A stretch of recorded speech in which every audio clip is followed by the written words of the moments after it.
ang mga pinakamainit na balita ngayong tanghali.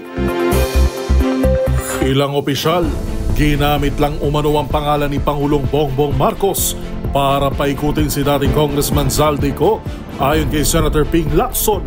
Dating nobyo ng yumaong freelance model na si Gina Lim, natagpo ang patay sa loob ng bahay. Visayas Grid, isinailalim sa yellow alert.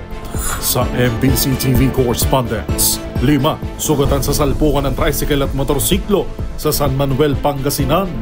Sa MBC TV Sports, 74 na bansa dumating na sa Maynila para sa 3rd FIG Artistic Gymnastics Junior World Championships.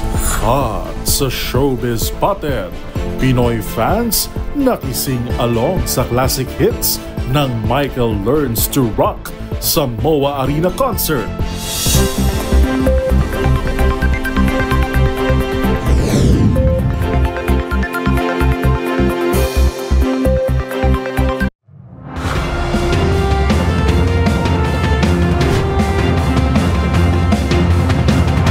Bawat balita, makabuluhan. Bawat kwento, makapangyarihan. Boses ng Pilipino para sa Pilipino. Live mula sa MBC TV Studio. MBC TV Network News.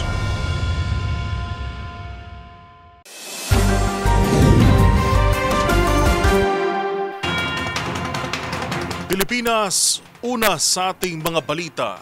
Dumistansya ang Armed Forces of the Philippines o AFP sa aligasyon ni Senadora Amy Marcos laban sa kapatid nitong si Pangulong Bongbong Marcos. Ang naturang issue tinawag ng AFP na isang away politika.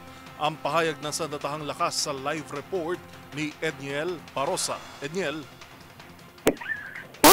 Ayaw nang sumausaw pa ng sandatahang lakas sa banat ng Senator Amy Marcos sa kanyang kapatid na si Pangulong Bongbong Marcos. Ayon kay Acting AFP spokesperson Rear Admiral Roy Vincent Trinidad, political dispute ang aligasyong binitiwan ng presidential sister hinggil sa umano'y paggamit ng illegal na droga ng Commander-in-Chief. Para kay Trinidad, dapat itong resolbahin sa isang legal na mekanismo at hindi sa isang pampublikong konfrontasyon. Sa kabila ng mga panawagang mag-withdraw ng suporta sa pamahalaan, nanindigan ang AFP na sila ay professional at isang non-partisan na hanay. Pakinggan natin ang kanilang tagapagsalita. We do not engage in political disputes or allegations. This matter should be resolved through appropriate legal and institutional mechanisms and not public confrontation. Paalala pa ng militar, mayroong kapitbahay na bansa pakikinabang sa pagwatak-watak ng mga Pilipino. Sa parehong punong palitan sa Campo Aguinaldo, inilutang ni Trinidad ang posibilidad na pinapuntahan ng ibang bansa ang rally kamakailan sa EDSA na pinamunuan ng United People's Initiative at ilang pro-Duterte na grupo. Mula rito sa Campo Aguinaldo, ako si Edniel Parosa, Laser H. Una sa Pilipinas, una sa Pilipino. Maraming salamat, Edniel Parosa.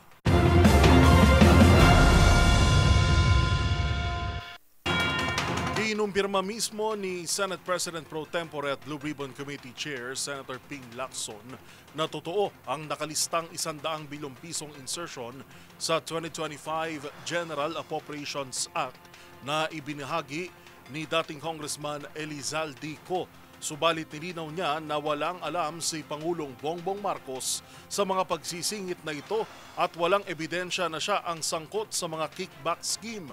Una sa balitang yan, si Kyle Bullias.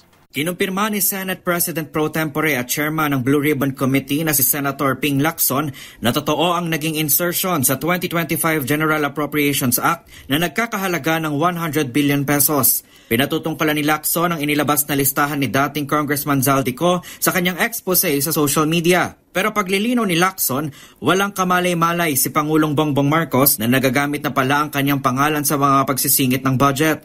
Ayon kay Lacson, nagkaroon ng misrepresentation sa pangalan ng Pangulo dahil sa mga tao sa Malacanang na nakinabang sa kickback. Tinutukoy dito ni Lacson ang mga nag-resign ng opisyal na sina Undersecretary Adrian Carlos Bersamin at Education Undersecretary Trigiv Olivar. Batay umano ito sa salaysay sa kanya ni dating DPWH Undersecretary Roberto Bernardo tungkol sa kanilang modus sa pag-deliver ng mga kickback. Noong nag-uusap na kami, sabi ko, okay, ganito ang gawin mo.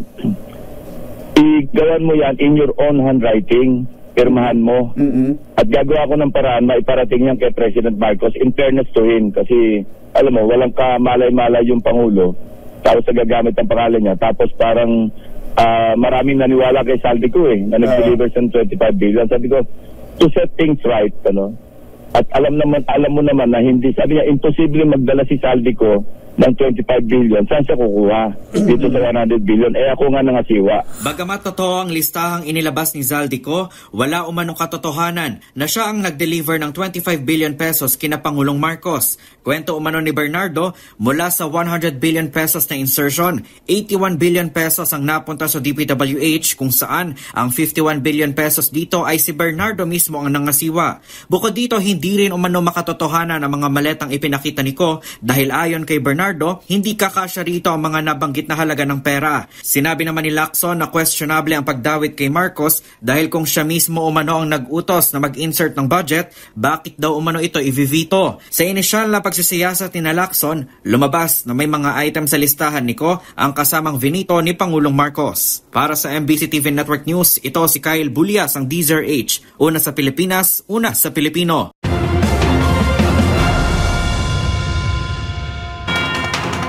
Nilinaw naman ang kampo ni dating DPWH Engineer Bryce Hernandez na nananatili ang aplikasyon nito sa Witness Protection Program. Sabi sa DZRH News ni Attorney Raymond Fortun, hindi pinipilit ng kanyang kliyente na maging state witness pero nakabinbin pa rin ang kanyang aplikasyon. Naghainan niya ng aplikasyon si Hernandez at dati ring DPWH Engineer JP Mendoza noong unang beses na nagsumite sila ng tell-all affidavit sa DOJ. Idiniin ng abogado na aminado si Hernandez sa kanyang naging papel sa Bulacan Flood Control Scandal at tanggap nito ang mga consequence ng kanyang aksyon. Ayon pa kay Fortun, alam ng kanyang kliyente na kailangan ng restitusyon.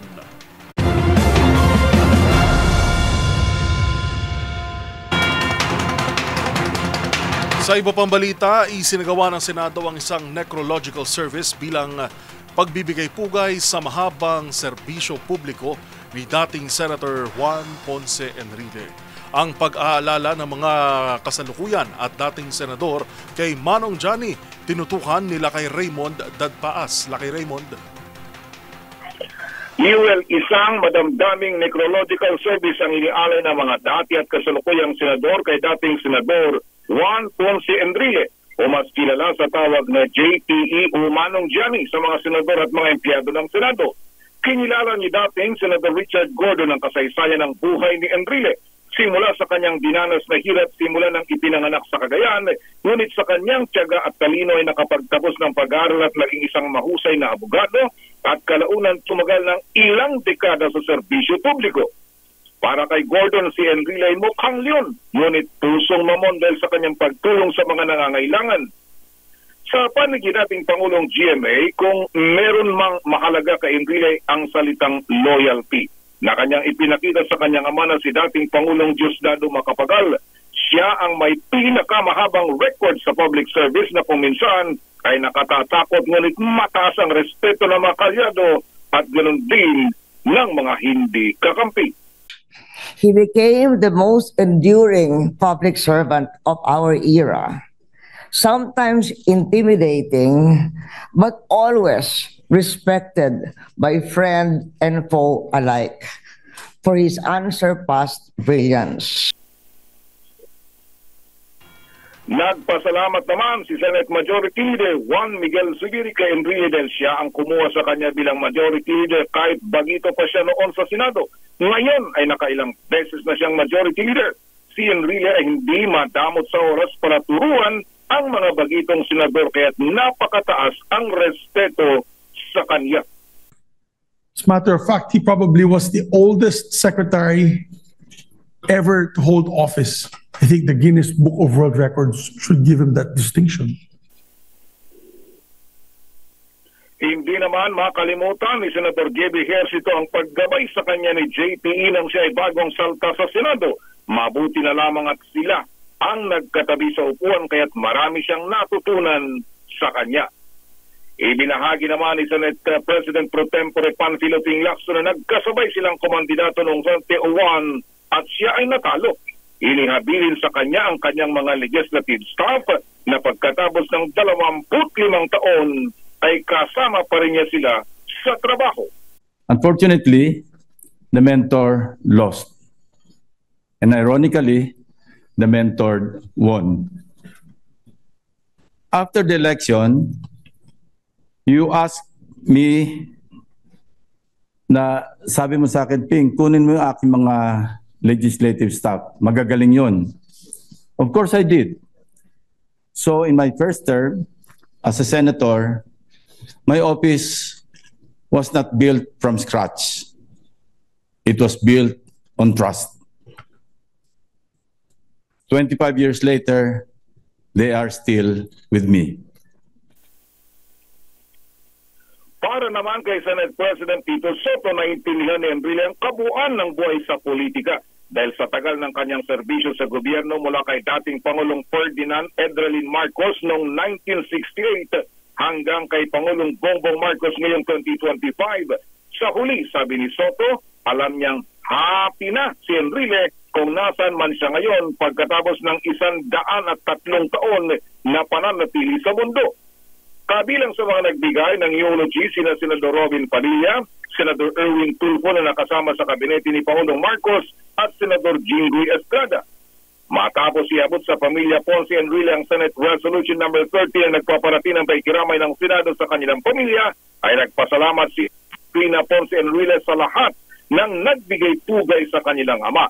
Lalo na sa 23 taon na naging senador si JPE at tinawag siyang si Manong Johnny. Mula sa Senado ay nililipat sa Department of National Defense ang mga labi ni dating Senador Juan Ponce Enrile. Para sa MBC TV Network News, ito si Raymond Advaz ng DPRH, una sa Pilipinas, una sa Pilipino.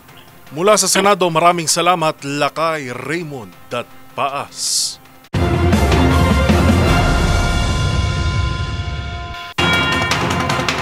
Samantala, formal nang nanumpa kay Pangulong Bongbong Marcos sina bagong Executive Secretary Ralph Recto at Finance Secretary Frederick Go. Ang mga detalye tinutukan live ni Leth Narciso. Ms. Leth.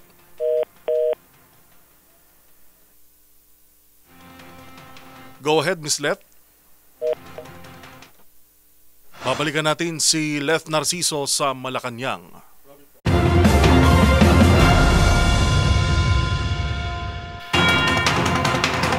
Samantala, pasintabi po sa ating mga nanonood dahil sensitibo ang susunod na balita. Natagpo ang patay sa loob ng kanyang kondo sa Quezon City si Ivan Ronquillo, ang dating nobyo ng yumaong freelance model na si Gina Lima.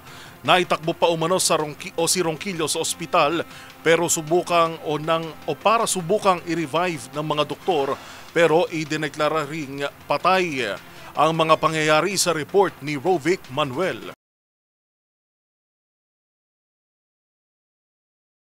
Natagpuang wala na ring buhay si Ivan Ronquillo, ang dating nobyo ng yumaong freelance model na si Gina Lima sa loob ng kanilang condo unit kaninang umaga.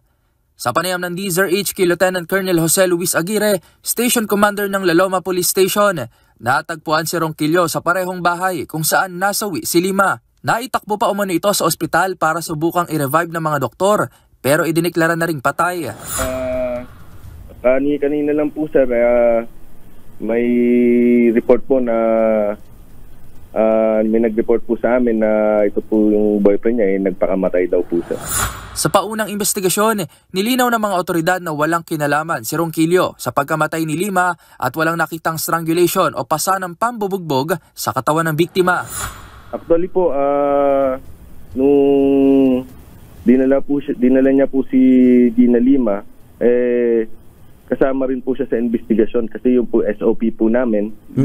Pero later on found out po namin parang hindi naman po siya kasama. Hindi naman po siya wala po siya kinalaman sa pagkamatay ni Gina Lima. Sa Facebook account ni Ronquillo, makikita pa ang post nito na may sugat ito sa muka dahil sa umunoy pambubugbog ng ilang kaibigan ni Lima. Ibinahagi rin ito ang mga huling sandali na kasama niya ang dating nobya at ang oras na makita niya itong wala ng buhay sa tabi niya. Matatandaan na nitong linggo ng gabi, napaulat ang pagkasawi ng modelong si Gina Lima. Batay sa ulat, dinala pa ni Ronquillo ang dating nobya sa Quezon City General Hospital kung saan idineklarang dead on arrival, bunsod ng cardiorespiratory distress. Posible umanong dahil ito sa drug overdose.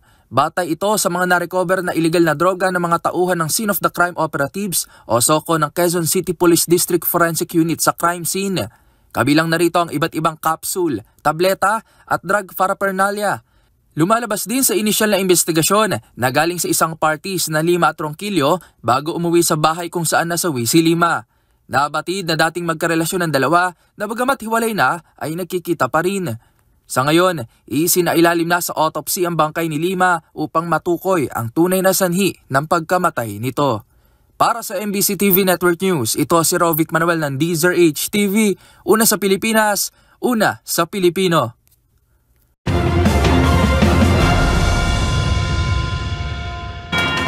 Samantala, formal nang nanumpa kay Pangulong Bongbong Marcos, sina bagong Executive Secretary Ralph Recto at Finance Secretary Frederick Go. Ang mga detalye tinutukan live ni Leth Narciso. Ms. Leth. Nanumpa na kay Pangulong Ferdinand Marcos Jr. sina bagong Executive Secretary Ralph Recto at bagong Finance Secretary Frederick Go. Kasama ni Recto nang manumpa sa bagong tungkulin ang anak na si Batangas Representative Ryan Recto habang si Go ay kasama ang misis na si Winnie. Papalitan ni Recto si dating Executive Secretary Lucas Bersamin. Una nang nagpasalamat si Recto sa pagtatalaga sa kanya ni Pangulong Marcos bilang Executive Secretary at tinawag itong isang malaking karangalan na kaakibat ang mabigat na responsibilidad. Ayon sa kalihim, simple lang ang marching order sa kanya ng Pangulo. Tutukan ang mabuting pamamahala, bantayan ang performance ng mga departamento at tiyaking nakapagtatrabaho ang mga ahensya nang hindi naaabala ng ingay sa politika. Sa paligid, nagpasalamat rin ito sa Presidente sa patuloy na tiwala at kumpiyansang ibinibigay sa kanya. Ayon kay Go, tinanggap niya ang tungkulin ng may malalim na pakiramdam na responsibilidad. Batid daw niya ang mga hamon at oportunidad na kasama ng bagong trabaho, kaya't buo ang kanyang loob na isulong ang pagpapalakas ng pananalapi at pangmatagalang paglago ng ekonomiya. Para sa MBC TV Network News, ito si Leth Narciso ng DZRH. Una sa Pilipinas, una sa Pilipino. Live mula sa Malacanang, maraming salamat, Leth Narciso.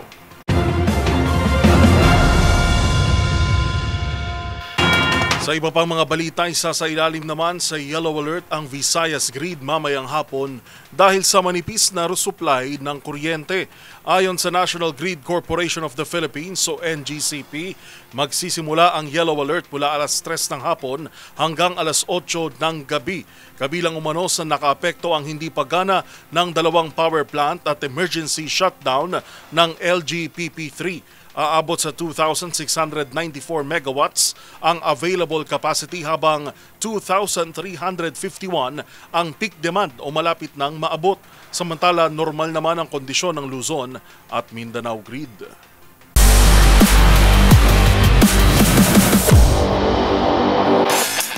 Sa mundo ng gymnastics, dumating na sa bansa ang 74 na participating countries para sa 3rd FIG Artistic Gymnastics Junior World Championships kung saan magsisilbing host ang Pilipinas.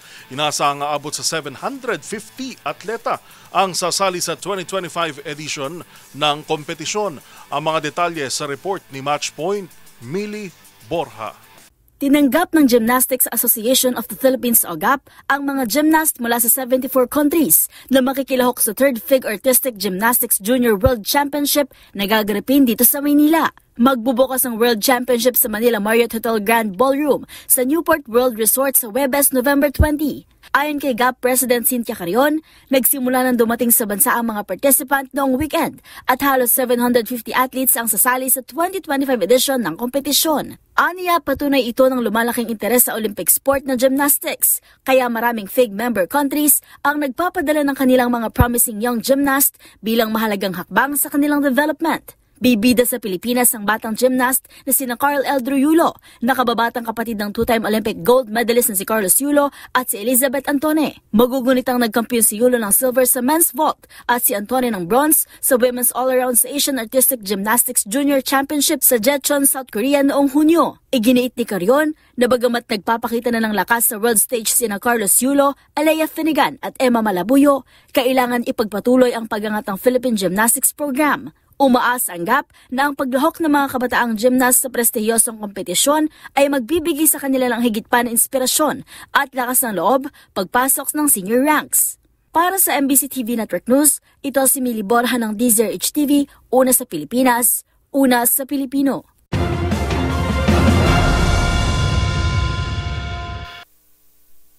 Abangan sa aming pagbabalik, House Deputy Majority Leader o House Deputy Speaker Ronnie Puno itinangging papalitan si House Speaker Boji D bilang House Speaker.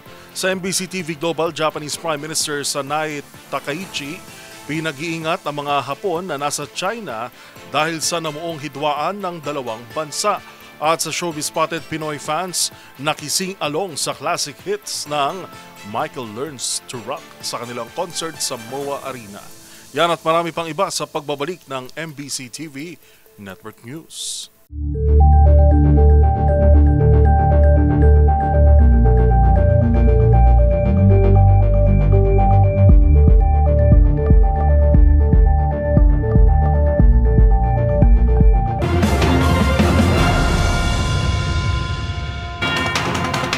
Mariing pinabulaanan ni House Deputy Speaker Ronaldo Puno ang mga balitang papalitan niya si House Speaker Faustino Boji D. III. Ayon kay Puno, malinaw na walang katotohanan ang mga lumulutang na Boji out, Ronnie in. At sinabing patuloy niyang sinusuportahan ang pamumuno ni D sa ika-20 Kongreso. Ang mga detalye para sa report na yan ibabalita ni Milky Regunan. Maring pinabulaanan ni House Deputy Speaker Ronaldo Puno ang mga report.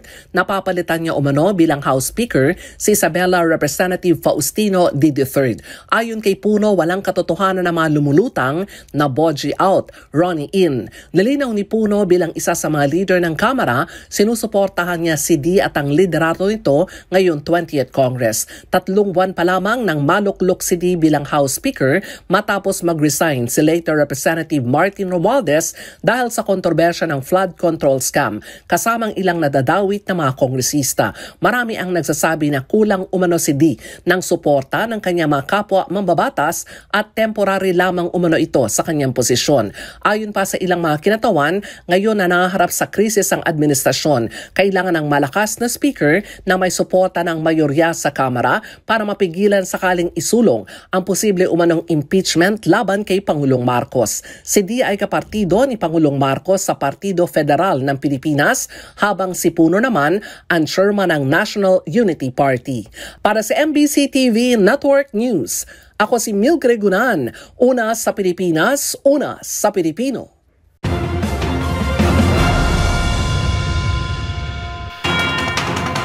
Samantala, walang record ang Bureau of Immigration o BI ng departure incident na kinasasangkutan na nagsilbing aide ni dating Congressman Zaldico na si John Paul Estrada at misis nito. Yan ang kinurpirma sa DZRH News ni Immigration Spokesperson Dana Sandoval matapos ang pahayag ni dating Congressman Mike Defensor na binugbog at inilipad umano ang mag-asawa pa Chile gamit ang pekeng pasaporte upang hindi makatestigo sa flood control scandal. Ayon kay Sandoval, base sa kanilang initial verification, walang anumang record na nakaalis ng bansa ang mga nasabing individual. Pero nagsasagawa na rin umano sila ng review at isusumite ang findings sa Department of Justice at iba pang kaukulang ahensya. Git pa ni Sandoval, may passport readers sa lahat ng immigration counter na kayang madetect kung peke ang mga ipinepresentang dokumento.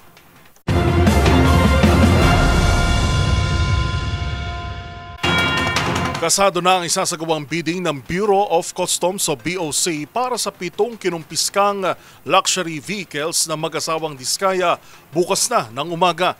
Ayon kay Attorney Chris Bendijo, Deputy Chief of Staff ng BOC, may 5 hanggang 10 rehistradong bidder para sa nalalapit na bidding.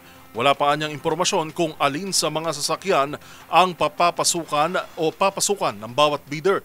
Kabilang sa mga ibebenta ay ang Mercedes-Benz G500, Lincoln Navigator, Toyota Tundra, Bentley Bentayga, Mercedes-Benz G63, Toyota Sequoia at Rolls-Royce Cullinan na nagkakahalaga mula 5 milyong piso hanggang mahigit 40 milyong piso bawat isa. Kinumpiska ng BOC ang mga sasakyan dahil sa kakulangan ng patunay na lehitimo ang pagpasok nito sa bansa.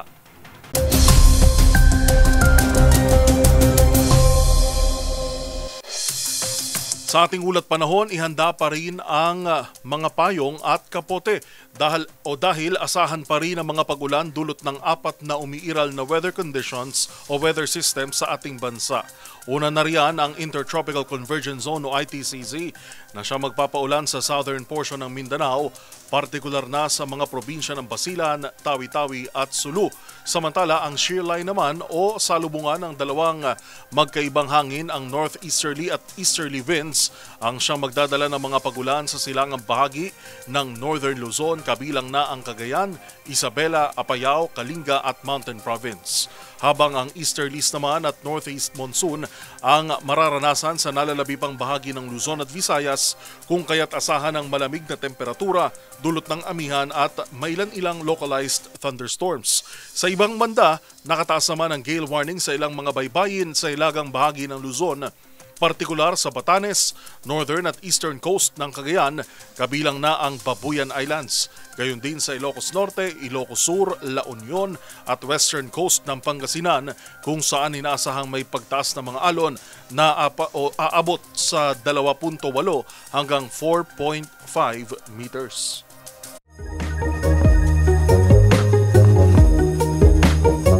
Habang tayo ay natutulog, naglalakad, nagtatrabaho o kahit ano pang gawain hanggat tayo ay nabubuhay, hindi humihinto ang pagtibok ng ating puso. Isa ito sa pinakamasipag na organ sa katawan dahil 24/7 itong nagtatrabaho para manatili tayong buhay. Pero gaano ba karaming tibok ba ang ginagawa ng ating puso? Kaya naman alamin na ilang beses nga ba tumitibok ang ating puso kada araw? Tumitibok ang ating puso ng humigit kumulang 100,000 beses sa isang araw. At sa bawat tibok nito, umaabot sa 7,500 liters ng dugo ang napapadaloy nito sa buong katawan. Ito ang nagdadala ng oxygen at nutrients sa lahat ng organ sa katawan ng tao para tayo'y manatiling buhay at gumagana araw-araw. At alam mo ba na sa loob ng isang taon, umaabot ang bilang na ito sa mahigit 35 million heartbeats. At kung umabot tayo ng 70 years old, nasa 2.5 billion heartbeats na ang nagawa ng ating puso. Walang humpay, walang break, at wala ring holiday. Normal ang heart rate ng isang tao sa 60 to 100 beats per minute. Pero pwedeng tumaas ito kapag tayo ay ninenervyos, masayang-masaya, malungkot, pagod, o di kaya naman ay kinikilig. At kapag regular ang ehersisyo mo, mas nagiging efficient ang ating puso at mas bumababa ang resting heart rate nito. Tandaan, mas makulay ang mundo kung alam mo ang hiwaga sa pag-ikot nito.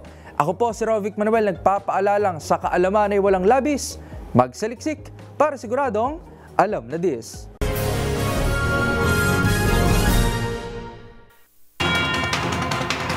Pinag-iingat ngayon ng Japan ang kanilang mga mamamayan sa China sa kabila ng nangyayaring hidwaan sa pagitan ng dalawang bansa. Habang 25 estudyante naman sa Nigeria ang nakidnap ng mga hindi pa nakikilalang grupo at napatay rin ang kanilang vice principal nang subukan pang makipaglaban sa mga kidnapper. Ang mga balita sa ibayong dagat tinutukan sa Global Headlines Report ni James Galange.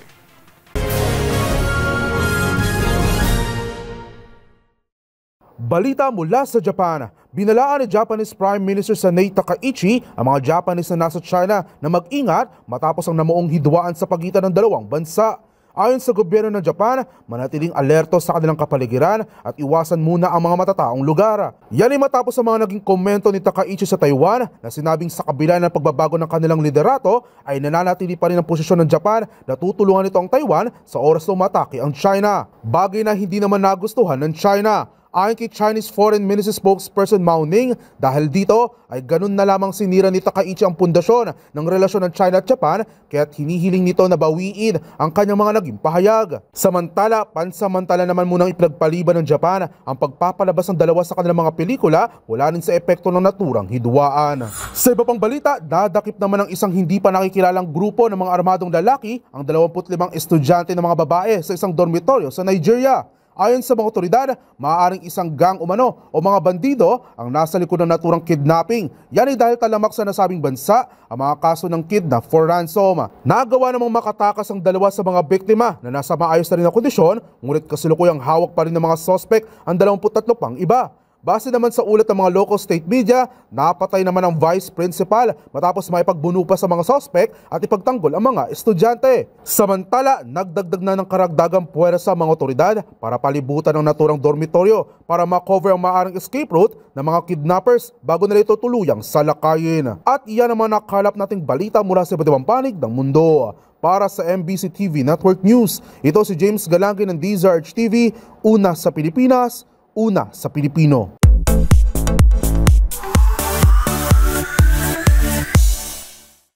Nagmistulang bonggang karaoke venue ng mga Pinoy ang MOA Arena sa pagbabalik Pinas ng Danish band na Michael Learns to Rock. Napuno ng nostalgic feels ang Tuesday night ang mga nanood sa Encore All the Hits ng 90s band na MLTR. Nang tumugtog na ang classic hits ng banda na binubuo ni Yacha, Court Miquel, buong pusong nakising along ang mga Pinoy.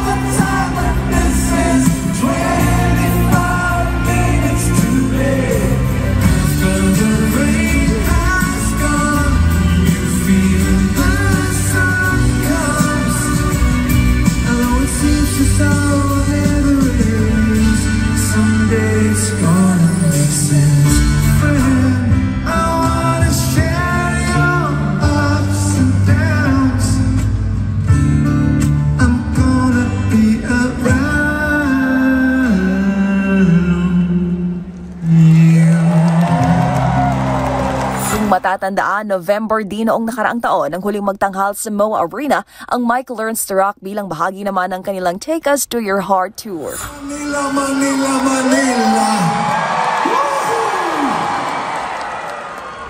So good to be back. Very nostalgic. Nakakaya kasi most of the songs na play nila were the songs from my high school years eh. Ang office mates namang sina Lorena, Gemma, Christy, Telma at Carmina. We enjoyed man. Enjoy kami lahat. Enjoy mo, senior. Game na game rin sumampol. Paint my love, you should paint my love. It's a picture of town, sun, sunset. Present din sa MLTR concert ang mag-asawang Bot at Chris mula Valenzuela. We really enjoy listening to the music. Masaya kami. Yeah. It's my birthday gift to my wife. Ano bang favorite performance? Parang obvious. Yeah, obvious. Ito kasi yung genre nung nagsistart yung relationship namin. Yeah. Kaya talaga, Paint My Love, Take Me to Your Heart, yan, mga all-time favorite. Lalo namang lumakas ang hiyawan nang bumaba sa stage ang bokalistang si Yacha.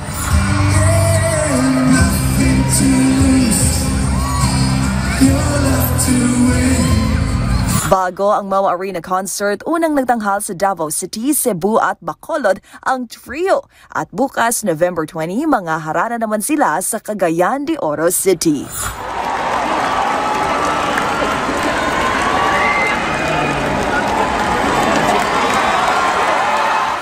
Para sa MBC TV Network News, ito po ang Showbiz Angel ng DZRH TV, una sa Pilipinas, una sa Pilipino. Abangan sa aming pagbabalik, high-value individual sa kasong iligal na droga arestado sa Bacolod. Sa MBC TV Sports, FIFA President dadalo sa pagbubukas ng 2025 Futsal Women's World Cup sa Field Sports Arena. At sa experts' opinion, epekto ng galit sa ating kalusugan. Alamin lahat ng yan at marami pang iba sa pagbabalik ng MBC TV Network News.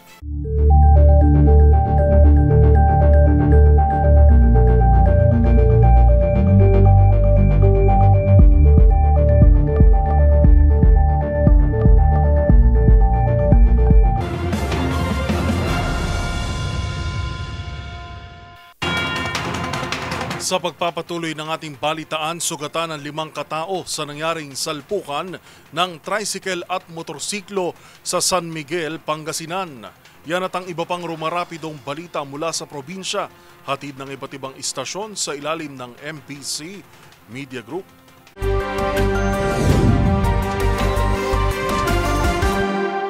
Sugatan ng 5 sakay ng nagkabangga ang tricycle at motorsiklo sa San Manuel Binalunan Road, Barangay Gisitsur, San Manuel, Pangasinan. Batay sa ulat ni San Manuel Acting Chief of Police Major Christian George David, naganap ang aksidente alas 12:45 ng madaling araw kung saan ang tricycle na minamaniho na isang 55 anyos na lalaking vendor sakay ang 2 pasaherong pawang mga kabataan ang nabangga sa likuran ng motorsiklo na minamaniho ng 18 anyos na binatang estudyante angkas ang 21 anyos na kanyang pinsan. At sa investigasyon ay binabagtas ng 2 sasakyan ng direksyon Pakanluran patungong Binalunan.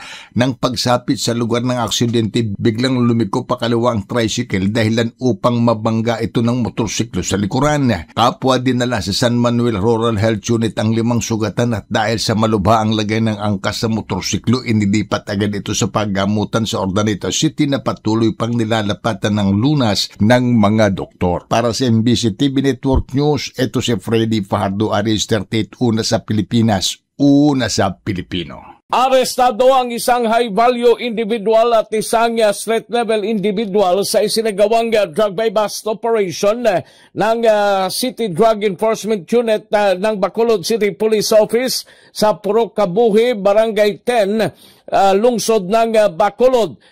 Ang suspect na nahuli at na-recover ang 110 grams na more or less 748,000 pesos ng illegal na droga, kinilala na si alias Yang, 56 anyos at alias Patrick, 37 anyos, pawang residente ng nasabing lugar. Ayon kay Police Lieutenant Richard Ligada, Assistant Chief ng City Drug Enforcement Unit, matagal na umano'y sinubaybayan ang illegal na gawain ng mga suspect.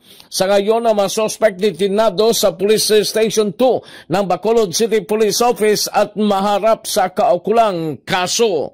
Para sa MBC TV Network News, ito si RH46 Rex Cantong para sa DZRH, una sa Pilipinas, una sa Pilipino. Nag-anunsyo ang Department of Social Welfare and Development Region 11 na magpapatupad ito ng milk feeding program depende sa available na pundo upang higit pang mapabuti ang nutrisyon ng mga kabataan sa rehiyon bilang dagdag sa kasalukuyang feeding programs ng ahensya. Target na makinabang sa programang ito ang mga bata mula sa Jose Abad Santos at Santa Maria sa Davao Occidental, Laak sa Davao de Oro at Mati City sa Davao Oriental.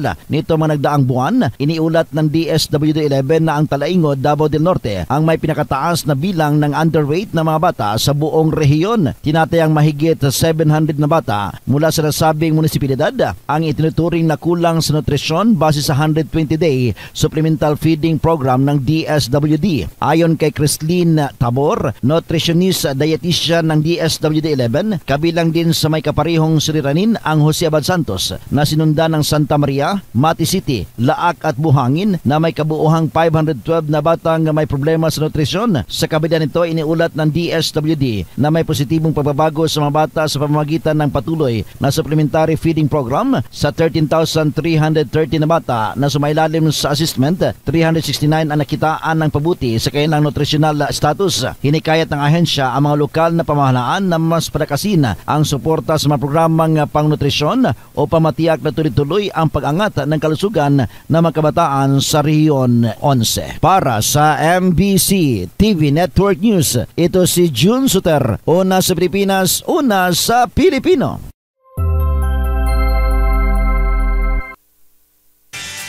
Ikaw ba ay madalas na moody at magagalitin? Nako, hinay-hinay lang dahil bukod sa biro ng marami na ito raw ay nakakapangit, may iba pala itong seryosong epekto sa atin. Ayon sa mga eksperto, bagamat normal na makaramdam ng galit ay may malaking epekto rin pala ito sa ating kalusugan, gaya ng pagtaas ng heart rate, paghina ng immune system at iba pa. Ang pangalawa o paliwanag dyan ng mga eksperto, alamin sa Experts Opinion Report ni Rovic Manuel. Mood swings, mabilis na pagkairita at pagkimkim ng galit sa katawan ay ilan lang sa mga natural na emosyong maramdaman ng isang tao kapag tayo ay galit. Ito ay maaaring dulot ng maraming factors tulad ng labis na stress sa trabaho, school o maski sa mga taong nakakasalamuhan natin. Pero kung napapadalas na at matagal nang naranasan ang ganitong uri ng emosyon, ay may malubhang epekto na pala ito sa ating katawan. Ayon sa pag-aaral ng Frontiers in Immunology, ang labis na galit at emotional stress ay nagdudulot ng nervous system dysregulation, isang kondisyon na nakakaapekto sa balanse ng mga hormones at immune system sa katawan ng isang tao. Isa na rito ang pagtaas ng heart rate. Sa tuwing nagagalit, naglalabas ang ating katawan ng cortisol at adrenaline na nagre-resulta ng inflammation sa loob. Kung magtuloy-tuloy ang emotional stress, ay maaaring humina ang ating immune system at magresulta sa iba pang karamdaman gaya ng mas maging prone sa iba't ibang uri ng sakit tulad ng impeksyon at marami pang iba. Ayon pa sa isang health journal, ang 1 minuto lamang na labis na pagkagalit ay maaaring magpababa ng ating human immune system hanggang sa 5 oras. Ayon naman sa Mayo Clinic, ang sobrang pagkagalit ng isang tao ay pwede ring magdulot ng insomnia o hirap sa pagtulog at indigestion o mahinang pagtunaw ng pagkain. Hindi lang sa isip ang nai-stress, kundi puso, bituka at maging ang ating skin health ay posibleng maapektuhan. Kaya naman upang maiwasan ang mga ito sa kabila ng galit na nararamdaman ay maaaring sundin ng simple at araw-araw na practice ng deep breathing, mindfulness at paggalaw ng katawan gaya ng paglalakad ay malaking tulong na sa pagpapanatili ng balansing isip at kalusugan. Hindi lamang ito paraan para pakalmahin ng sarili kundi para palakasin na din ang ating immune system. Kaya't paalala ng mga eksperto, hinay-hinay lang kung magalit. Sa kabila man ng triggers at negativities ay huwag pa rin nating kalimutang ngumiti para makatulong sa ating journey ng pagiging healthy.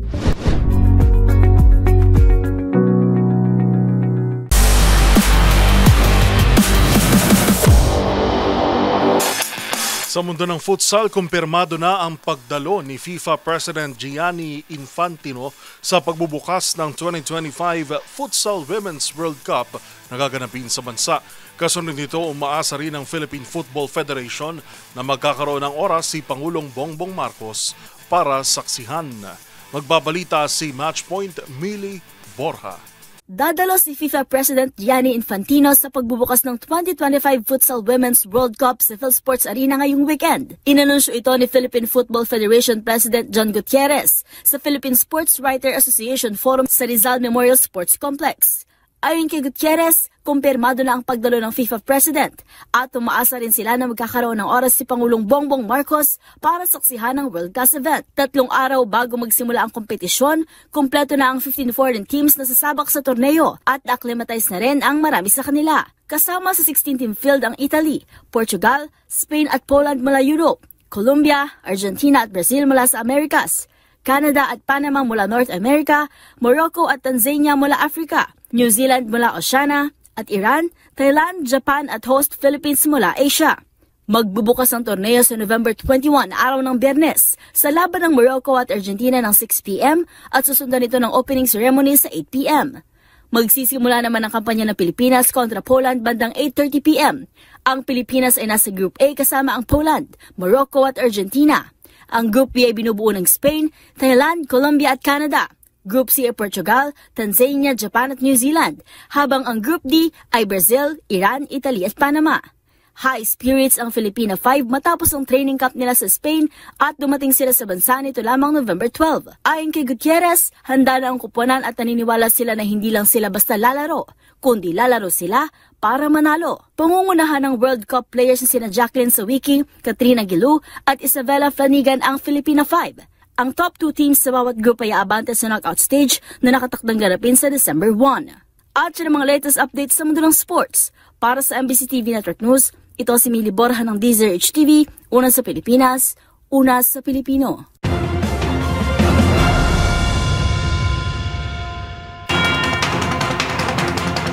At yan na po ang mga balitang aming nakalap ngayong araw ng Miyerkules. Meron na lamang po tayong 36 na araw bago ang Pasko. Sa ngalan po ni Karen Oyong, ito si Yuel Reyes. Agkita-kita tayo muli bukas araw ng Huwebes para sa mga balitang makabuluhan, mga kwentong makapangyarihan. Hatid ang boses ng Pilipino para sa Pilipino. Ito ang MBC TV Network News. Una sa Pilipinas, una sa Pilipino.